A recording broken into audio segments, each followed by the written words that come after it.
Now, for your Queen's Gate Lucky Dice locations, let me just preface this by saying that you cannot get all of them until you get far enough in the story that a major change happens that changes the way the maps look. I'm wording it this way so there are no spoilers. Most of the dice, including the second one here, are fairly easy to find just going along the path for the main storyline as long as you are exploring off to the sides. A lot of them are in plain open areas like this one here, you just have to parkour to them. You're feeling lucky. For this dice, whenever you're taking out the siege troll with the catapult, instead of going up the hill, you will just follow down the hill on the left hand side behind this little house here, and your dice is just waiting there.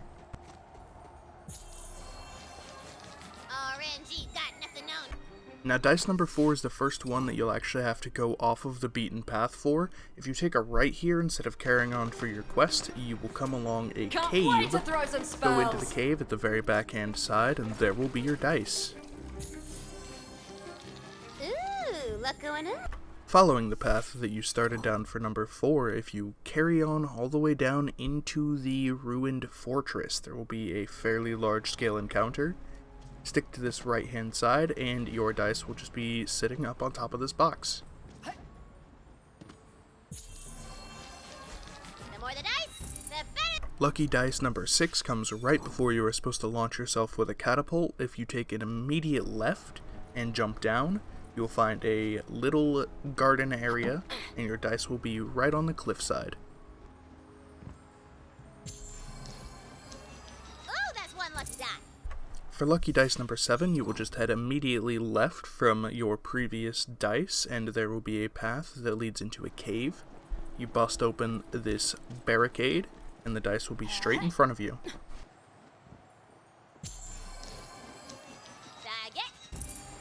Lucky dice number 8 comes immediately after you launch yourself across the gap with the catapult. There will be a fairly large encounter. Instead of carrying forwards, you will come to the left-hand side around the edge of this castle structure, and you will find your dice. For lucky dice number 9, carrying on through the same structure that you were in for number 8, instead of taking a right along the path here, like it says, you just head straight all the way to the end until the cliff edge, and your dice is just resting there. Golden, baby! Lucky dice number 10 comes immediately before crossing the bridge that Tina magically makes appear for you. You will turn back around behind you, jump down here, and you'll see your lucky dice on top of this pillar. You just have to jump across. Be careful not to miss it. It's an easy jump to mess up. Lucky dice number 11 comes immediately after crossing the bridge that Tina spawned for you. I ran around to the left-hand side of this house because it was the easiest way I saw to get up here. I don't know if there is another way or not. For lucky dice numbers 12 and 13, you have to double backwards after holding off the assault before you enter Brighthoof. And there will be 2 dice in this location that was previously blocked off.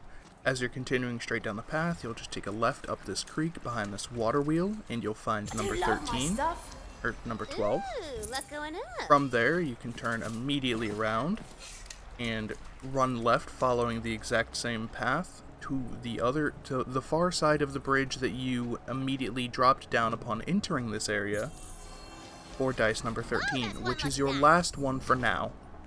Dice number 14 comes after progressing enough in the storyline for the major map changes to take place.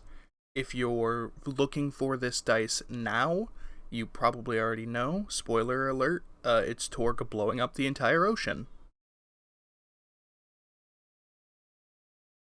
And now for your 15th and final dice for Queen's Gate, you will head straight down onto the lower platform from where you found your previous one, follow around the sunken ship onto this right-hand side here, and the dice is on the plateau.